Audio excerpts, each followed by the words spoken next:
지난 시간에는 로마 시대의 전체적인 배경에 대해 살펴봤는데요.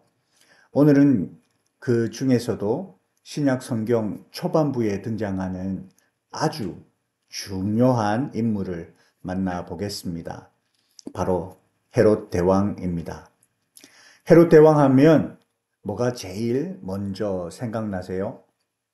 마태복음 2장에서 예수님이 태어나실 때 베들레헴의 아기들을 다 죽이라고 명령했던 그 무서운 왕입니다.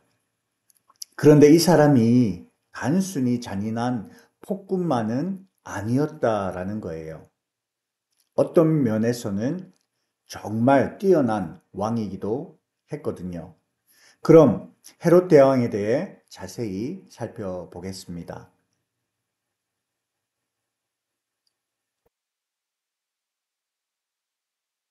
헤롯 대왕의 할아버지인 안티파트는 에돔 출신 귀족이었습니다. 기원전 2세기 말 하스모니안 왕조의 요한 힐카누스 1세에 의해 유대교로 강제 개종당했습니다.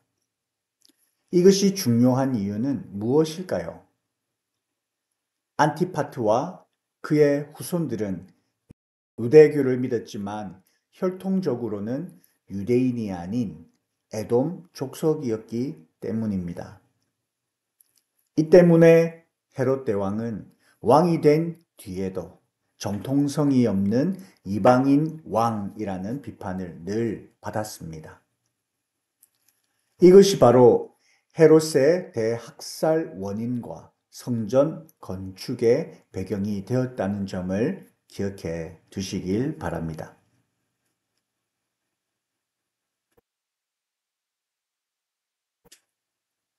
헤롯 대왕의 아버지 안티파터는 정치적 수완이 뛰어났던 인물이었습니다.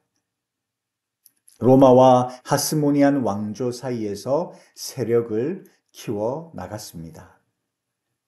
하스모니안 왕조의 힐카누스 2세와 아리스토블루스 2세 형제의 내전이 일어났습니다. 여기서 안티파터가 어떻게 개입했는지 살펴보겠습니다. 본래 힐카누스 2세는 매우 온순하고 정치적 야심이 없었습니다.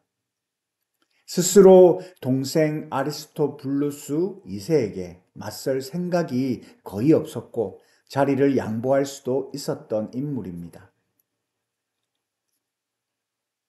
이때 안티파터는 기회를 보았습니다. 그는 힐카누스 2세에게 이렇게 설득했어요. 당신이 대제사장과 왕 위에서 밀려난 것은 부당하다. 내가 도와줄 테니 나바테아 왕국의 군사 지원을 받아서 다시 왕위를 되찾자.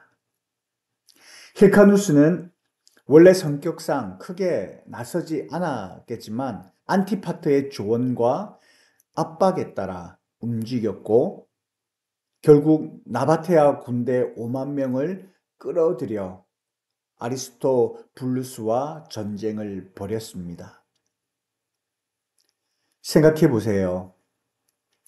힐카누스 2세 혼자였다면 아마 내전은 없었을 가능성이 큽니다. 하지만 안티파터가 끊임없이 힐카누스를 조종했고 외부 세력을 끌어들인 결과 유대 내전이 일어났고 결국에는 로마 개입으로 이어지게 되었습니다.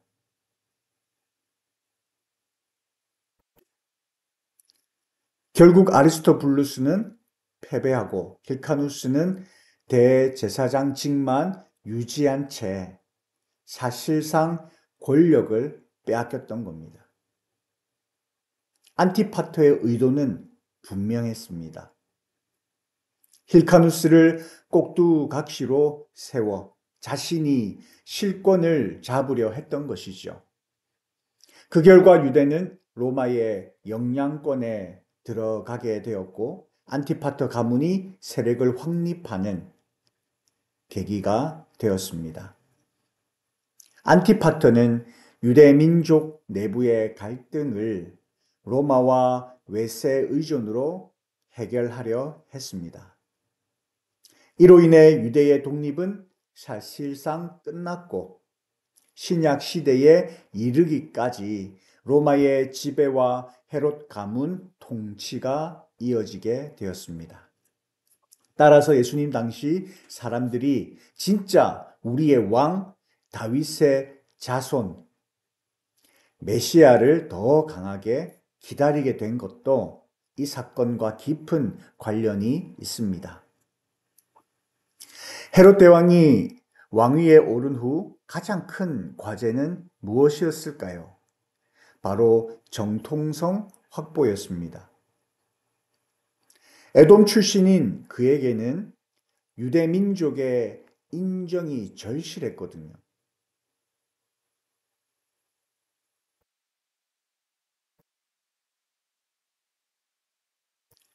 헤롯은 하스모니안 왕조의 정통성을 흡수하려고 노력했습니다. 그 방법이 바로 하스모니안 공주였던 마리 암네와의 결혼이었습니다. 하지만 결과는 어땠을까요? 끊임없는 의심으로 인해 결국 마리 암네와 그녀의 가족들을 처형하게 됩니다. 아이러니하게도 정통성을 얻으려던 시도가 오히려 더 큰 비극을 낳은 것이죠.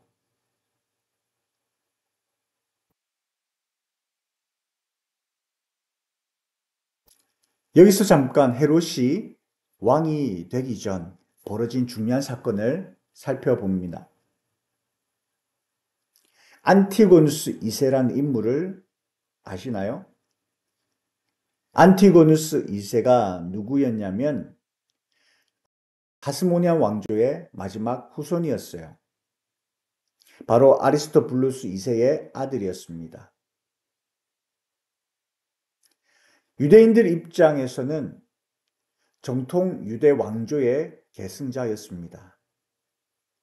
반면 헤롯은 어떻게 보였을까요? 에돔 출신으로 유대교로 개종한 가문의 후손이라 유대인들 사이에서 이방인의 왕으로 불렸습니다. 기원전 40년 안티고누스가 로마의 동쪽 라이벌 제국이었던 파르티아의 도움을 받아 예루살렘에서 왕위에 올랐습니다. 그는 대제사장과 왕 직위를 함께 차지한 마지막 인물이었죠. 이때 갈등 구도를 보시면 유대인들 다수는 안티고누스를 정통 왕으로 여기고 지지했고 로마는 자신들에게 충성하는 헤롯을 지지했습니다. 즉 유대 내부에서는 정통성 있는 왕 안티고누스와 로마의 괴뢰 왕 헤롯의 갈등 구조가 형성된 것입니다. 그럼 헤롯은 어떻게 대응했을까요? 헤롯이 로마로 가서 원로원으로부터 유대인의 왕이란 칭호를 받습니다. 헤롯은 로마의 지원을 받아 유대로 귀환하여 3년 동안 전쟁을 벌이게 됩니다. 기원전 37년 예루살렘을 함락하여 안티고누스를 붙잡아 로마에 보내게 되지요. 결과적으로 헤롯은 하스모니안 왕조를 끝내고 로마의 괴뢰 왕조를 세운 인물이 되었습니다. 로마 장군 마르쿠스 안토니우스가 안티고누스를 처형시킴으로써 하스모니안 왕조는 완전히 끝나고 헤롯이 유대의 단독 왕이 된 것이죠.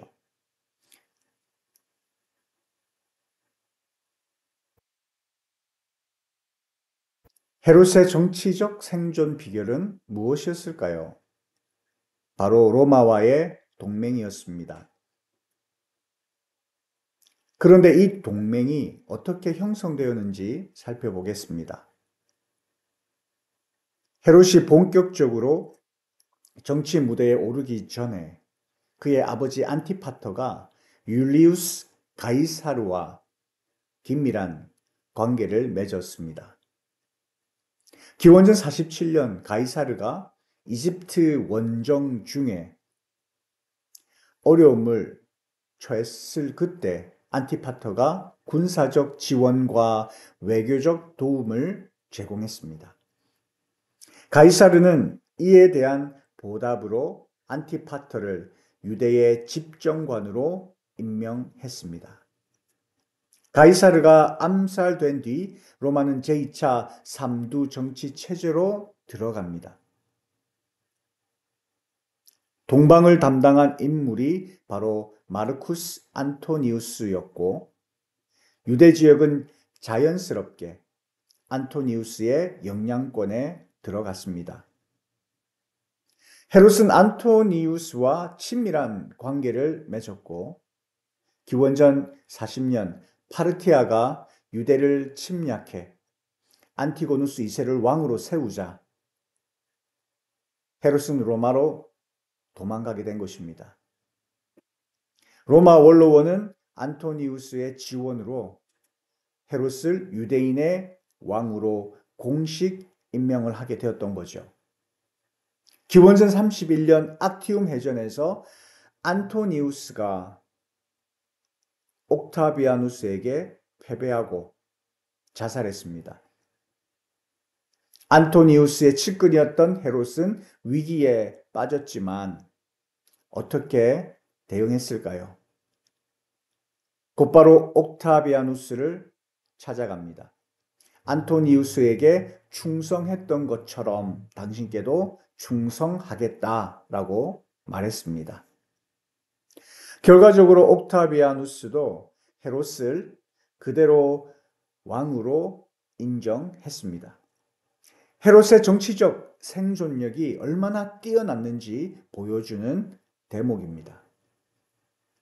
즉 헤롯의 권력은 철저히 로마 정치와 맞물려 있었으며 그는 시대의 거대한 권력 교체 속에서 살아남은 탁월한 현실 정치가였습니다.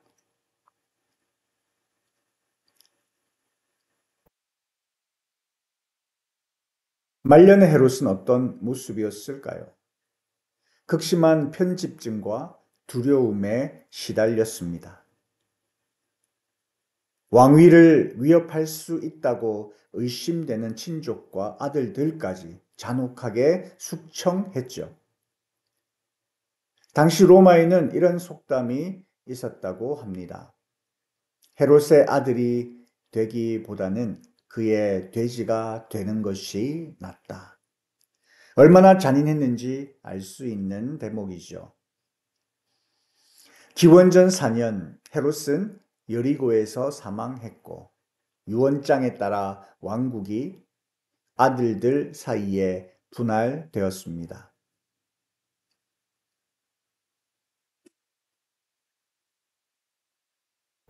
그렇다면 헤롯 대왕이 신약 성경에 어떤 영향을 끼쳤는지 살펴볼까요? 약 40년의 장기 통치로 유대 지역이 로마 제국 내에서 안정을 유지했습니다. 바로 이 안정 속에서 예수님이 태어나신 것입니다.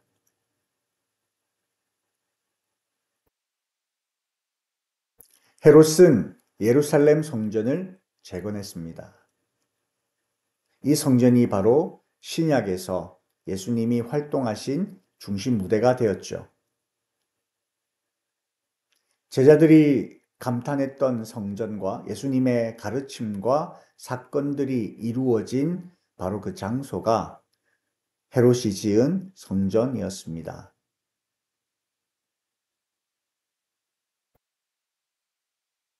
동방박사들의 방문 소식에 유대인의 왕 출현을 두려워하여 아기들을 학살한 사건, 메시아의 등장을 막으려 했지만 오히려 하나님의 계획이 더 선명히 드러난 사건이었습니다.